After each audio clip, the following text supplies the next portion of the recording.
할렐루야. 오늘도 삼순보험교회를 통해서 하나님 앞에 예배하는 저와 여러분은 하나님께서 축복하시고 은혜를 베풀어 주실 줄로 믿으시기 바랍니다. 다 함께 기도하겠습니다. 존귀하신 하나님, 거룩한 주의 백성들을 인도하여 주옵시고 오늘도 하나님의 품 안에 불러 모아 주옵시며 주님 앞에 예배할 수 있는 귀한 은혜 허락하여 주셨음을 감사합니다.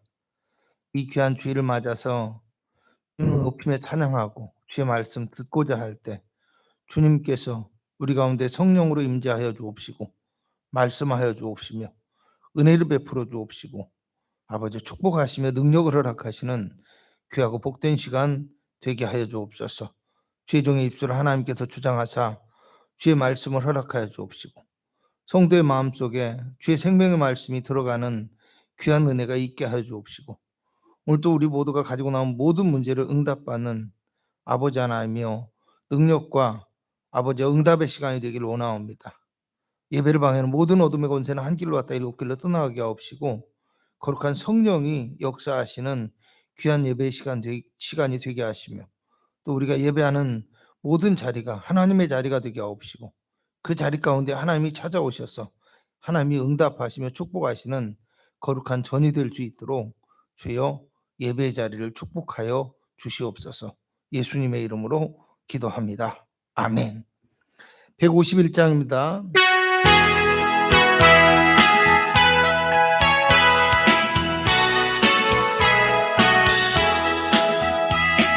만왕의 왕의 주께서 내 곁에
함께 묵도하겠습니다.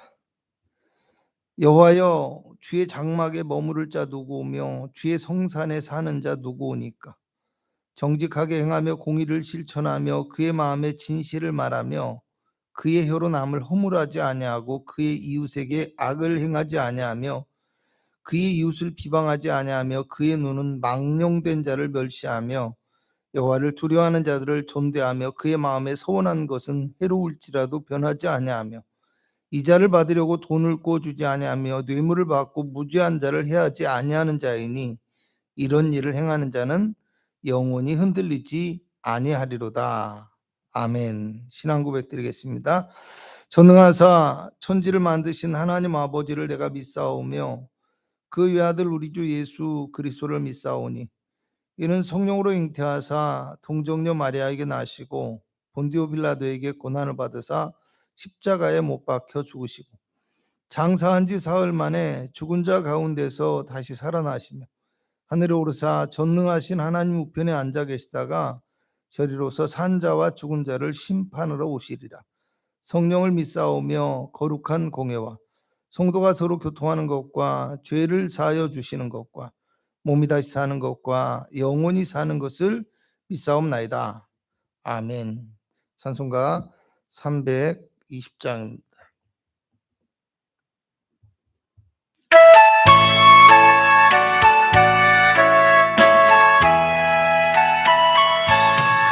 나의 죄를 정케 하사 주의 이름 삼으신 이세 주의 넓은 사랑 항상 찬송합니다. 나를 이끌 삼으신 주 크신 능력 주시고 언제든지 뜻대로 사용하여 주소서. 내게 부어주시려고 은혜 예비하신 분 주의 은혜 채워주사 능력 있게 하소서. 나를 이끌 삼으신 주 크신 능력 주시고 언제든지 뜻대로 사용하여 주소서. 죄의 짐을 풀어주시 주의 능력 크도다. 나를 피로 사신 예수 내 맘속에 오소서. 나를 이끌 삼으신 크신 능력 주시고 언제든지 뜻대로 사용하여 주소서. 주여 내게 성령을 충만하게 채우사 생명수가 강물처럼 흐르게 하옵소서. 나를 이끌 삼으신 주 크신 능력 주시고 언제든지 뜻대로 사용하여 주소서. 아멘.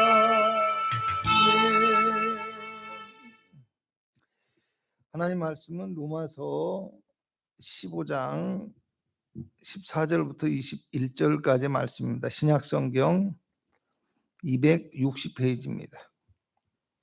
로마서 15장 14절부터 20절까지의 말씀입니다. 제가 봉독해 드리겠습니다.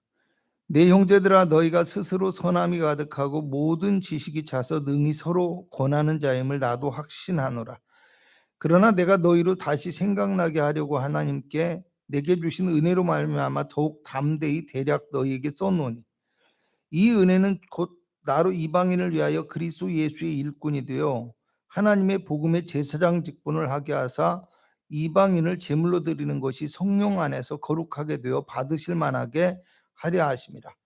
그러므로 내가 그리스도 예수 안에서 하나님의 일에 대하여 자랑하는 것이 있거니와 그리스도께서 이방인들을 순종하게 하기 위하여 나를 통하여 역사하신 것 외에는 내가 감히 말하지 아니하노라. 그 일은 말과 행위로 표적과 기사의 능력으로 성령의 능력으로 이루어졌으며 그리하여 내가 예루살렘으로부터 두루 행하여 일루리곤까지 그리스도의 복음을 편만하게 전하였노라.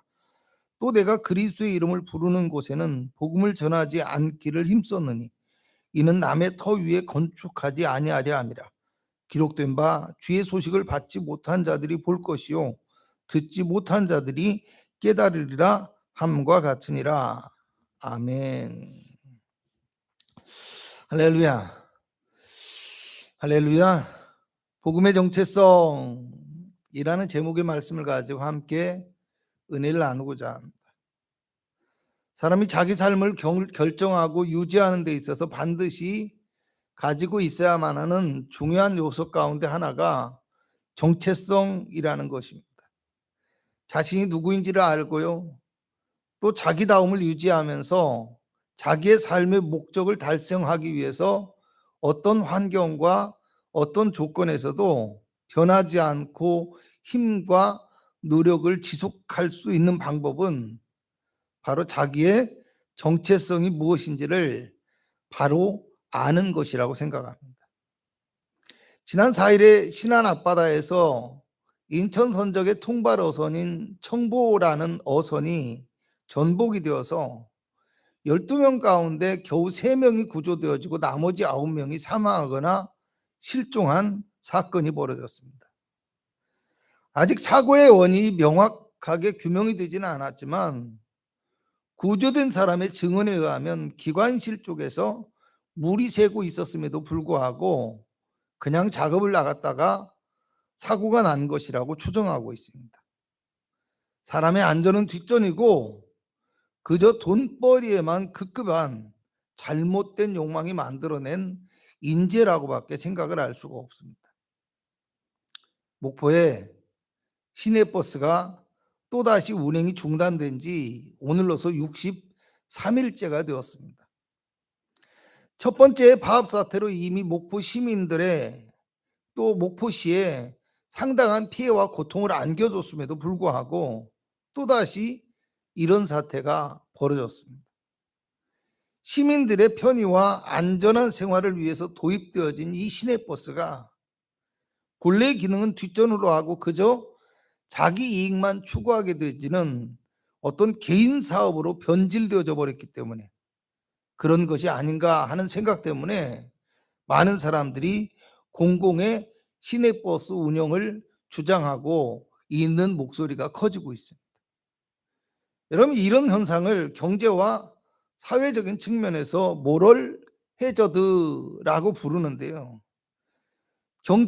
경제와 사회의 주체가 되어지는 사람들이 자신들의 어떤 의무와 자신들의 책임은 외면한 채 자기 이익만을 차지하려고 하는 도덕적 해이나 불감증으로 인한 위험이 행동의 대상이 되는 대중이나 사회에게 전가되어지고 나타나는 것, 이런 것들을 의미합니다. 여러분, 꼭 이런 일이 아니더라도요, 사회 지지층이나 경제인들 뿐만이 아니라 우리가 살아가면서 만나게 되는 수많은 사람들이요, 다른 사람들의 안전이나 행복은 늘 뒷전으로 하고 오직 자기 이익만을 추구하며 살아가는 도덕적 불감증, 도덕적 해이함을 가지고 살아가는 것들을 우리가 너무나 흔하게 볼 수 있는 일들입니다. 여러분, 삶에서 왜 이런 일이 벌어지게 되는 것일까요? 자기가 누구인지 무엇을 하는 사람인지에 대한 삶의 목적과 정체성을 잃어버리고 그저 돈과 욕망의 노예가 되어서 살아가고 있기 때문은 아닌가 하는 생각을 할 수밖에 없습니다. 오늘 우리에게도 이와 같이 그리스도인의 정체성이 사라지고 오직 자기 욕망과 눈에 보이는 축복만을 위해서 살아가는 안타까운 신앙의 모습으로 남아있지는 않는가, 이런 생각을 해보았으면 합니다. 삐뚤어지고 잘못된 세상을 보면서 어떻게 그럴 수 있냐 하고 늘 분노하고 한탄하면서도 정작 우리 자신도 역시 성도로서의 믿음의 모습은 보이지 못하고 그저 세상 욕망의 노예가 되어서 헛된 영광을 추구하는 정체를 알 수 없는 성도의 모습은 아닌지 우리 스스로가 자신의 삶을, 우리의 삶을 되돌아볼 수 있어야 한다라는 사실입니다. 교회 나와서는 주님을 부르며 찬양하고 예배하지만 정작 우리의 삶에서는 성도로서의 모습이 전혀 보이지 않는다고 한다면 여러분, 과연 주님은 우리를 어떻게 생각하실까? 주님께 우리는 어떻게 보여질까? 라는 생각을 해보게 됩니다. 만약에 제가 주님의 입장이라면요, 어찌 보면 예배할 때만 그러면 응답하고 삶에서는 응답하지 않으시는 반쪽짜리 응답으로 반응할 수도 있다라는 생각을 해보았습니다. 에이, 설마 주님이 그러실까요? 이렇게 말씀하실 수도 있습니다. 물론 역시 저도 주님은 그런 분이 절대 아니시라고 믿고 있고요, 절대로 또 주님께서 그러지 않으시기를 간절하게 바라고 있습니다. 그런데 우리가 좀 더 다른 측면에서 한 번쯤 생각해 보게 되잖아요. 그러면 주님은 우리의 믿음을 통해서 역사하신다는 사실 또한 우리가 간과할 수 없다라는 겁니다. 마태복음 15장 22절을 보면 가나안 여자 하나가 예수님께 나와서 자신의 아이를 딸을 고쳐달라고 부르짖게 되거든요.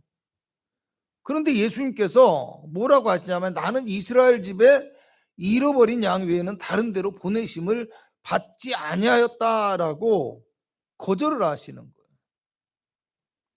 여러분, 학자들은 이 예수님의 말씀을 어떤 예수님의 1차적인 선교의 대상이 지금 유대인에게 향해 있었기 때문이다, 이런 말을 하기도 합니다. 그러나 또 그리스도의 복음은요, 유대인으로부터 시작해서 땅끝까지 복음이 증거돼야 돼요. 그렇기 때문에 이방인이 복음을 받을 자격이 전혀 또 없는 것은 아니었다고 합니다. 여러분, 그런데요, 사실 오늘 제가 바라보는 또 하나의 이유는요, 가나안 여인은 하나님을 섬기지 않는 이방 민족이었기 때문이라는 것입니다. 예수님께서는 지금 하나님을 믿는 유대인들에게 선지자를 통하여서 약속하신 복음을 전하고 있어요. 그런데 이 가나안 여인은 어떤 사람입니까? 하나님을 믿지 않는 이방의 민족의 여인이라는 겁니다. 그런데 단지 예수님에 대한 소문을 듣고 예수님의 기적과 능력을 보고서 자신의 아들을 고치기 위해서 예수님께 나와서 부르짖고 있는 거예요. 물론 사람들은 이 여인이 주님을 다윗의 자손 예수다, 예수여라고 불렀다는 이유 때문에 메시아를 바라보고 있는 믿음을 가진 사람이었다라고 추정하기도 합니다. 그런데요, 만약 이 여인이 유대인으로 개종을 했다고 한다면, 이 여인이 예수 그리스도를 알고 아니면 어떤 믿음의 확실한 부분을 보이고 있었다면 예수님께서 이 여인을 향해서 이방인을 비하하는 개라는 표현까지, 모욕적인 표현까지 써가면서 거절을 하지는 않았을 것이라고 생각합니다. 그렇잖아요. 예수님께서 모든 것을 아시고 계신 거예요.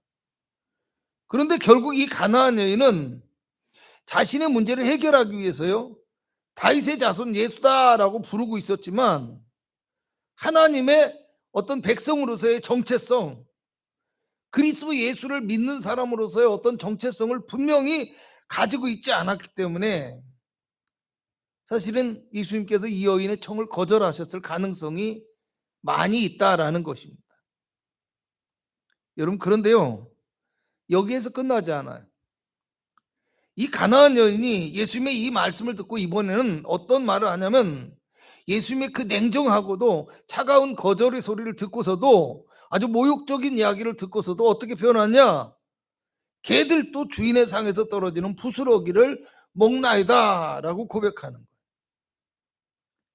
자신이 개라고 할지라도 나는 주님의 백성이고 주님은 나의 주인이시라는 분명한 정체성과 믿음을 이제 주님 앞에 보여주고 있었다라는 겁니다. 이제 마태복음 15장 28절에 가서 보면 예수님께서 이렇게 말씀하십니다. 여자야, 너의 믿음이 크도다. 네 소원대로 되리라 하시니 그 시로부터 그의 딸이 나으니라. 아멘.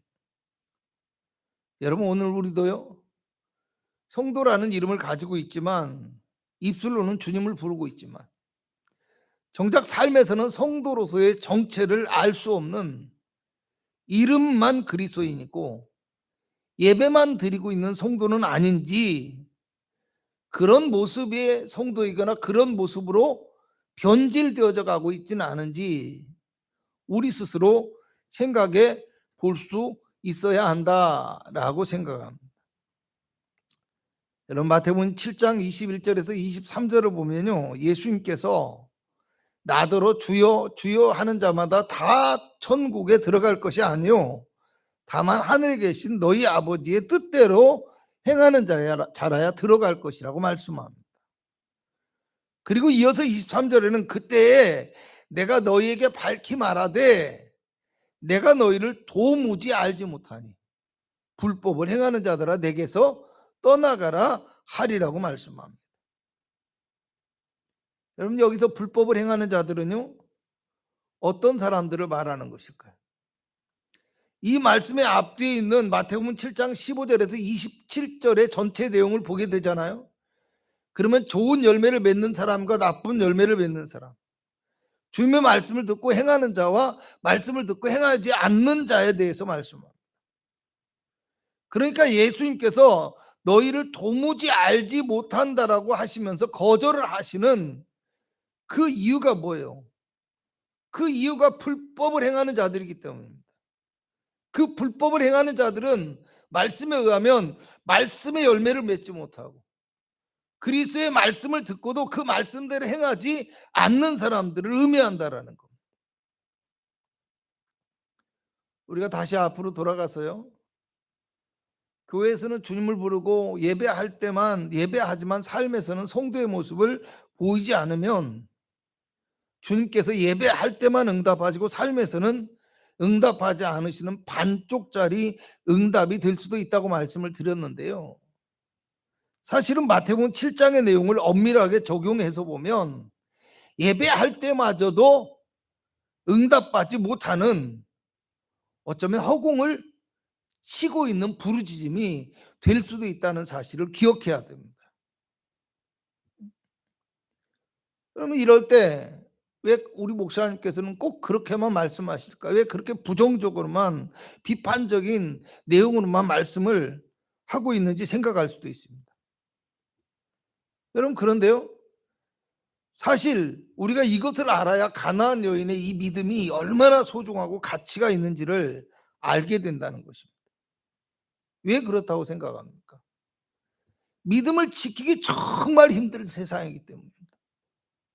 유혹도 많고 핍박도 많고 조롱과 비난은 물론이거니와 믿음을 지키기 위해서 때로는 감당해야 될 것들이 너무 많은 세상입니다. 여러분, 우리가 누구도 피할 수 없는 것 중에 하나가 있는데요, 그것은 자녀를 양육하는 부모들의 경우예요. 초등학교 때는 그래도 교회 생활에 아이들의 학업이 지장이 좀 적은데요, 중고등학교에 올라가잖아요. 그러면 학원을 다니고 뭐 학교에서 하는 일도 많아요. 그러니까 학원을 안 보낼 수도 없고 주일에도 학원에 가야 되고 다른 여러 가지 활동들이 예배 시간과 또 학원이나 학교의 시간과 중복되는 경우가 많아서 갈등을 느낄 때가 많이 있을 수밖에 없습니다. 내 아이가 학교 생활에 불편함이 생기거나 아니면 또 성적이 떨어질까 봐 걱정을 하게 되고요, 선생님에게 어떤 미움을 받거나 부당한 대우를 받을 수도 있다라는 생각에 늘 노심초사할 수밖에 없게 되어집니다. 이렇게 꼭 자녀를 가진 부모의 경우가 아니더라도 우리의 삶에서 믿음을 지키기 위해서 감내해야 될 불편한 일들이 얼마나 많은지 모릅니다.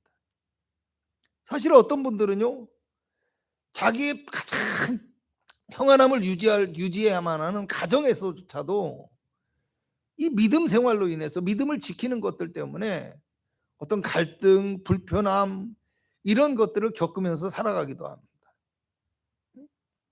여러분, 그런데 우리가 분명히 알아야 될 것은요, 아무리 어려움과 시험이 있고 때로는 손해를 감수해야 하는 억울한 일이 있을지라도 앞서 말씀드린 가나안 여인과 같이 내가 주님의 백성이라는 믿음의 정체성을 분명히 하고 절대로 잊어버리면 안 된다는 것을 기억해야 합니다. 마태복음 10장 32절에서 33절에는요, 예수님께서 누구든지 사람 앞에서 나를 시인하면 나도 하늘에 계신 내 아버지 앞에서 저를 시인할 것이고, 누구든지 사람 앞에서 나를 부인하면 나도 하늘에 계신 내 아버지 앞에서 저를 부인할 것이라고 말씀합니다. 디모데후서 2장 11절에서 13절에 가면요, 미쁘다 이 말이요, 우리가 주와 함께 죽었으면 또한 함께 살 것이요, 참으면 또한 함께 왕노릇할 것이요, 우리가 주를 부인하면 주도 우리를 부인하실 것이라고 말씀하면서 우리는 미쁨이 없을지라도 주는 일향 미쁘시니 자기를 부인하실 수 없으실 것이라고 말씀합니다. 여기서 미쁘시다라는 말은요, 신실하다라는 뜻이고요, 부인한다라는 말은 부정한다라는 뜻입니다. 우리가 어떤 상황에서도 주를 부정하지 않고 인정하면서 살아가면 자기를 부정하실 수 없는 주님께서 주님의 그 신실하심을 우리에게 반드시 나타내 보여 주실 것이라는 말입니다. 제가 오늘 드린 말씀을 조금 정리하면요, 성도에게는 그리스도인의 정체성이 있어야 하는데, 이름만 성도이거나 또한 예배할 때만 주님을 부르는 것이 아니라 삶의 현장에서 주님을 인정하고 믿음을 고백하는 이 삶의 영적 예배가 드려지는 것이 주님께서 받으시고 주님께서 응답하시는 예배라는 말씀입니다. 오늘 본문의 말씀이 속한 로마서도요, 전반부인 1장에서 11장까지는 예수 그리스도를 믿음으로 말미암아 받게 되는 이 구원의 유일한 방법이 되는 복음에 대해서 말씀하고 있고요. 그리고 후반부인 12장에서는 복음을 믿고 구원받은 성도로서의 삶의 예배, 성도가 어떻게 살아가야 되는지, 성도가 복음의 말씀을 어떻게 실천해야 하는지를 말씀하고 있는 내용입니다. 그리고 오늘 본문 14절부터는요, 로마서를 기록한 사도 바울이 서신을 마무리하면서 자신의 정체성에 관한 이야기를 하고 있습니다. 16절에는 그리스도 예수의 일꾼이 되어서 하나님의 복음의 제사장의 직분을 받았다고 하면서 이방인을 향한 전도의 사명을 자신이 가지고 있다라고 말씀합니다. 여러분, 우리가 잘 알다시피 사도 바울은 우리가 읽고 있는 이 신약 성경의 절반을 기록한 전무후무한 위대한 신학자입니다. 또 이 사도 바울은 가는 곳마다 하나님의 기적의 역사, 또 엄청난 회개의 역사가 일어나는 놀라운 부흥사이기도 합니다. 또 이 사람은 스스로 다른 사람에게 짐을 지우지 않고 자신이 필요한 것을 스스로 조달하면서 살아가는 자비량의 선교사이면서도, 그런 가운데서도 가난한 자의 어려움을 걱정하고 도와주고 또 어려움에 처한 교회를 위해서 수고하고 돕는 훌륭한 봉사활동가 복지사업가이기도 했습니다. 그런데 그는 자신의 그 많은 자랑거리 뒤로 하고 오직 자신을 예수 그리스도의 복음을 전하는 전도자라고 소개합니다. 17절에서 19절을 보면 그리스도께서 이방인들을 순종하게 하기 위해서 나를 통하여서 역사하신 것 외에는 내가 감히 말하지 아니하노라 라고 고백합니다.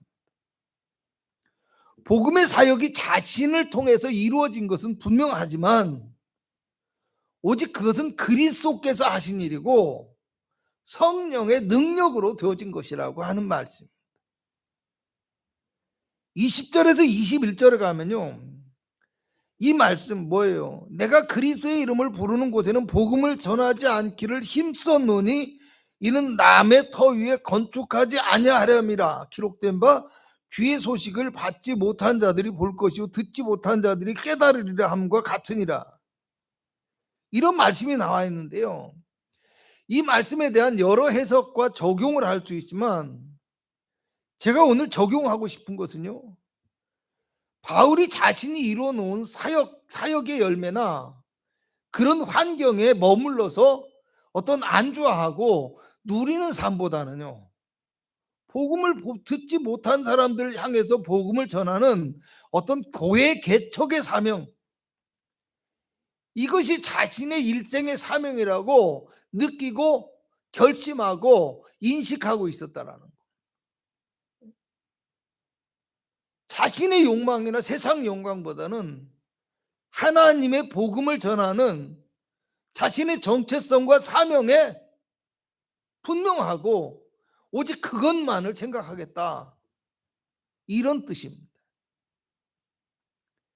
여러분, 그리스도인에게 있어서 이 복음의 정체성이라는 것은요, 절대로 분리할 수 없는 사명입니다. 사도 바울처럼 선교의 현장으로 가든지 아니면 자신의 가정과 일상의 삶에서 복음의 증인으로서의 삶을 살아가든지 우리 모두는 예수 그리스도의 사람으로서의 증인이 되어야 하는 선한 일꾼이고 사명자라는 사실을 기억해야 됩니다. 본문 14절에요. 사도 바울은 서신을 읽는 성도들에게 너희가 스스로 선함이 가득하고 모든 지식이 차서 능히 서로 권하는 자임을 확신하노라고 말씀합니다. 삶에서 복음의 향기를 충분히 바라는 그리스도인의 정체성이 너희에게서 충분하게 드러나고 있다. 이런 칭찬과 격려의 말입니다. 그런데 다시 15절에 그러나 내가 너희로 다시 생각나게 하려고 하나님께서 내게 주신 은혜로 말미암아 더욱 담대히 너희에게 대략 썼노니라고 얘기해요. 그리고 앞서 말씀드렸듯이 16절에서 21절까지는 자신이 감당해야 될 복음의 사명에 대해서 말씀을 하고요. 그리고서 이제 마지막 16장까지는 어떤 말씀을 하고 있습니까? 바울을 비롯한 복음의 사역자들과 너희가 협력하고 교제하면서 복음을 위해서 힘쓰는 성도가 될 수 있어야 된다라고 당부의 말씀을 전해주고 있다라는 거.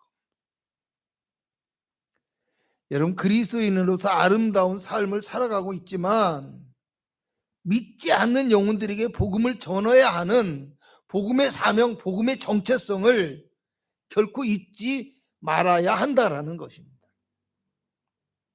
이제 말씀을 마치려고 합니다. 오늘 우리의 정체성은 어떤 것인지 생각해 보았으면 합니다. 이름만 성도이고 예배를 드릴 때만 주님을 부르는 허공을 치는 것 같은 정체성을 가지고 있지는 않은지, 아니면 사명을 잃어버린 반쪽짜리 정체성이거나 복음을 외치지만 삶은 엉망인 향기 없는 정체성의 소유자는 아닌지 우리 자신을 돌아볼 수 있기를 바랍니다. 로마서 1장 6절에서 사도 바울은 너희도 그들 중에서 예수 그리스도의 것으로 부르심을 받은 자니라 이렇게 말씀하고 있습니다. 또 로마서 12장 1절에서는 너희 몸을 하나님이 기뻐하시는 거룩한 산 제물로 드리라. 이는 너희가 드릴 영적 예배니라고 말씀합니다.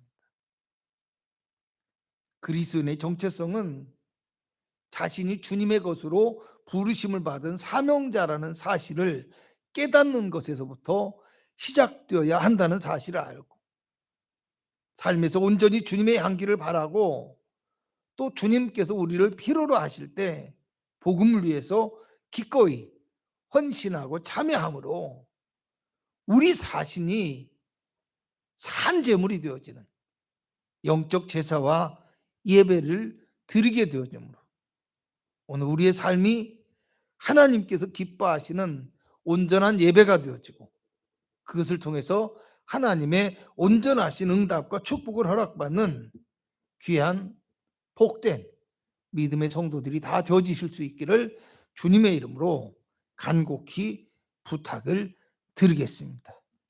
기도합니다. 하나님 아버지, 고맙고 감사합니다. 거룩한 믿음의 성도들이 참된 복음의 일꾼이요 복음의 정체성을 갖고 살아갈 수 있도록 축복하여 주시길 원합니다.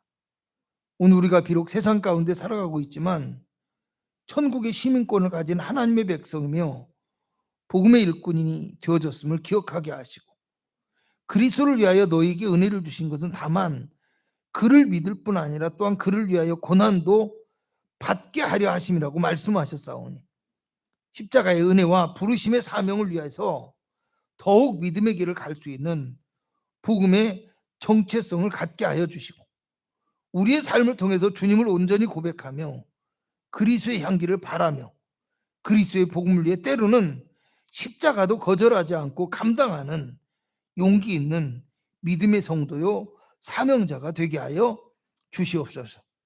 우리의 믿음을 주님께서 온전히 받아주시고 기쁘게 응답하시는 온전한 삶의 영적 예배가 우리의 삶을 통해서 이루어지는 놀라운 은혜와 역사가 있기를 원합니다. 오늘도 주의 백성들이 가지고 나온 모든 문제와 어려움과 기도의 제목과 마음의 소원을 주님 응답하여 주옵시고 우리의 삶에서 주님이 한없는 축복과 능력을 허락하여 주옵시며 주님의 살아계심을 아버지 우리의 삶에 나타내 보여주옵시고 무엇보다도 우리의 심령을 아버지 하나며 움직여 주사 주님의 말씀을 깨닫게 하옵시고 주의 말씀 속에서 힘과 위로와 용기와 희망을 가질 수 있는 소망의 성도가 되게 하여 주시옵소서. 지금은 우리 구주 예수 그리스도의 무한하신 은혜와 우리 하나님의 극진하신 사랑하심과 성령 하나님의 충만하신 축복이 예배한 귀한 성도들의 삶과 가정과 영혼과 육체 가운데 함께 있을지어다. 아멘.